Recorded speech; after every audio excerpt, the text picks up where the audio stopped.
Welcome back. I'm Asian Hacker, cybersecurity true crime every week. Today's episode is sponsored by AICS. More on them in a moment. The story you're about to hear is the largest education data breach in history. 275 million students, teachers and parents. 3.65 terabytes of names, emails, course history and private messages. All of it is sitting on the dark web forum right now. Today's sponsor is AICS. It's a free tool and takes your email and scans it against every major breach. Canvas, Canva, LinkedIn, all of them. And tells you in 30 seconds exactly which ones you're in. No sign up, no credit cards, no password to enter. Just type in your email at aics.solutions and you'll see it in plain English which dump your information ended up in, including probably this one. You can change the password on whichever accounts needed, which statistically is more than zero. AICS.solutions. Link is in this description. Now, the story. April 29th, 2026, a security engineer at Instructure, the company that owns Canvas, noticed that an internal admin account is doing things it shouldn't be doing. Database queries, bulk exports, activity that doesn't match the human owner of that account. The team starts pulling logs, and what they find is quietly catastrophic. Somebody has been inside the Canvas backend for days, not minutes, not hours, days. And they have been steadily downloading the user database for nearly 9,000 schools, colleges and universities across the United States.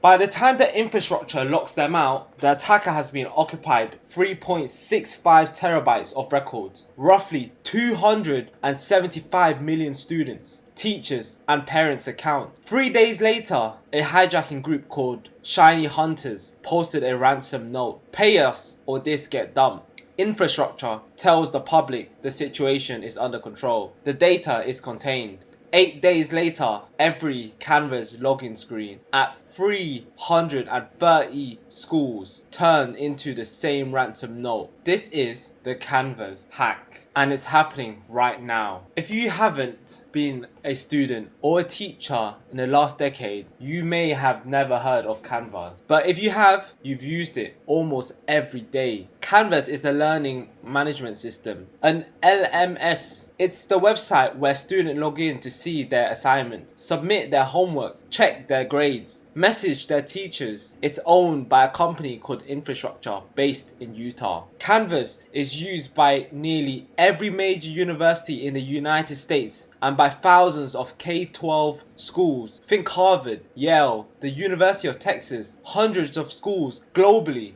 Over 30 million students log in Canvas every single day. If you've taken an online course, taken an exam, submitted a paper, or even a syllabus in the last few years, there's a real chance Canvas was the platform that carried it, which makes the database behind Canvas was sitting on a unique, vulnerable type of information. Not financial data, not health data, something more personal. The entire academic identity of 275 million people. That database was the prize. The attackers call themselves ShinyHunters. The name is reference to the Pokemon community, shiny hunting. It's a slang term for grinding for rare in-game creatures. The hackers, in their telling, are grinding for rare data. This isn't a new group. They've been operating in various forums since 2020. Their reputation is built on some of the largest data breaches of the last several years. In 2020, Tokopedia, 91 million Indonesian e-commerce records. In 2024, Snowflake, through credentials stuffing against Snowflake customers' account, they took data from AT&T, Ticketmaster, Santander, and dozen more. Hundreds of millions of records each. In 2025, Salesforce, they breached customer accounts and exfiltrated entire CRM database. And now, 2026, Canvas. The pattern every time is the same. Find a platform that hosts data for many companies. Find a weakness in one tenant setup. Use that weakness as a pivot point to access all the other tenants. Steal everything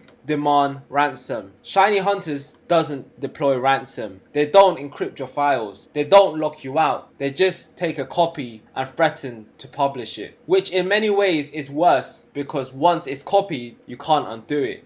By April 2026, they had a new target. Here's how they got in. Canvas has a program called Free for Teachers. Sometimes they're called FFT. The idea is simple. Any educator, anywhere in the world can sign up for free Canvas account to use with their own personal teaching project. A tutor, a camp instructor, a freelance teacher running a private class. You don't have to be from a school. You don't even have to prove you're a teacher. You just sign up. The Free for Teacher account ran on the same Canvas platform that the paying institution used. Same code base, same domain, same support ticket system.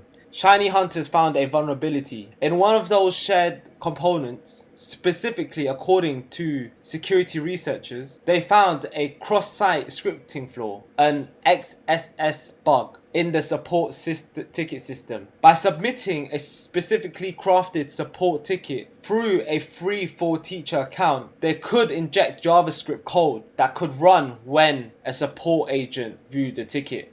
Inject the right code and you can hijack the support agent session, inherit the support agent privileges, walk through the back doors. A support engineer account has access to everything, every customer, every school, every student record, because the whole point of being a support engineer is being able to help any customer with any problem.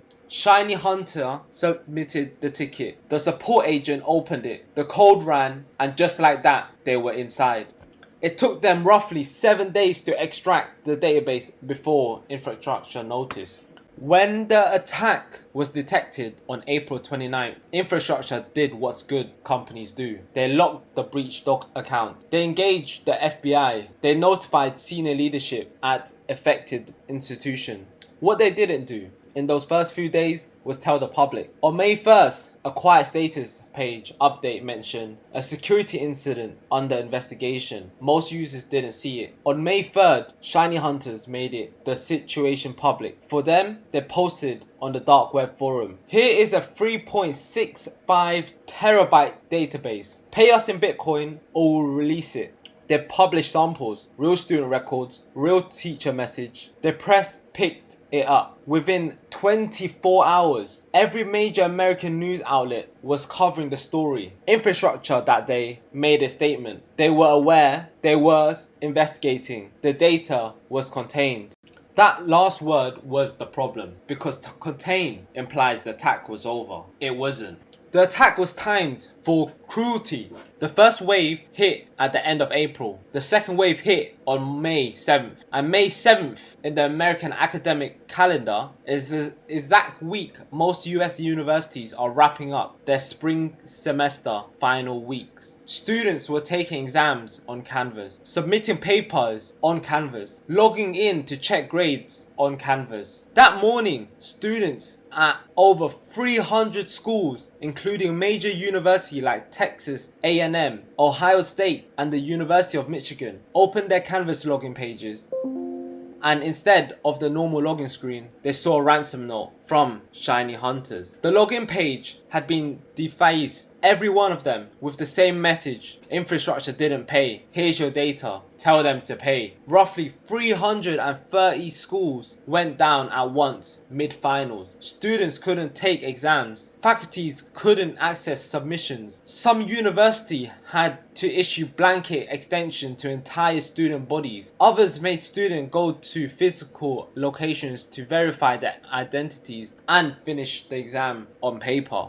For the students, it was chaos. For ShinyHunters, it was a demonstration. The first attack proved they had the data. The second attack proved they couldn't use it. The ransom amount went up. 4 days after defacement attack on May 11th, Instructure put out a new statement. They had reached an agreement. The exact ransom amount has not been publicly disclosed. Reporting suggests it was in the millions. Instructure paid. In return, ShinyHunters provided what they describe as shared logs, cryptographic proof, supposedly that the stolen data has been deleted from their servers. Whether you can actually be sure that criminals organization has deleted 3.65 terabytes of stolen data is, let's say, an open question. The US Congress didn't waste time. On May 12th, a congressional committee announced an investigation into Instructure handling of the breach. Senators publicly called for a new federal regulation around education data security. Multiple class action lawsuits were filed. Instructure stock dropped. Customers, particularly state universities, stated demanding answers. And the people whose data was actually stolen, mostly they got an email. A polite lawyer drafted email saying their information may have been involved in a security incident. This is the part you need to understand. If you were Canva's user, ShinyHunters did not get password, financial information, social security numbers, course content, student submission, test answers. What they did get: names, email address, student ID, phone numbers, in any case, course enrollment history, private messages between students and teachers, communications around assignments and grades, information about your academic life that in aggregate paints a really specific picture of who you are. Why does this matter? Because this data set is exactly what an attacker needs to spear fish. A scam email that says, "Hi Sarah, this is Professor Johnson from your Intro to Psych course at Penn State. I noticed you missed Tuesday lecture. Can you reply when you get this so I know you're okay?" This email becomes 10 times more believable than when an attacker says Sarah's actual name, her actual school, her actual professor, and her actual course code. For the next several years, anyone whose data was in this dump can expect phishing attacks tailored to their academic history. The data is out there, even if ShinyHunters did delete their copy, which is doubtful. Researchers have already noted samples circulating on the dark web forum. Here's the broader pattern. ShinyHunters does the same thing every time. They find a platform with many threats, a Snowflake, a Salesforce, a Canvas. They find a single point of failure that affects all tenants. They steal everything, they ransom. It's a model, it's repeatable. They made hundreds of millions of dollars from it. And they're not going to stop because the math works. The companies pay because the alternative is worse. The data stays paid for, but also still leaks. The cycle continues. What this means for you practically is whenever a major platform announces breach, and they will regularly, your defense is not to trust the platform announcement. That data is contained. Your defense is to assume your information is leaked and to check. That's where today's sponsor comes in. AICS at AICS.solutions scans every major breach, including the new Canvas dump, as soon as it appears on monitored forums, and tells you for free if your email in any of them. 30 seconds, no sign up. Just type your email. If you're one of those 275 million people in this breach, and a lot of you are watching you see it on AICS. Then go change your password on any account where you reuse the one you use at university. Link in the description, AICS.solution. Subscribe for a new cybercrime story every week. I'll see you on the next one.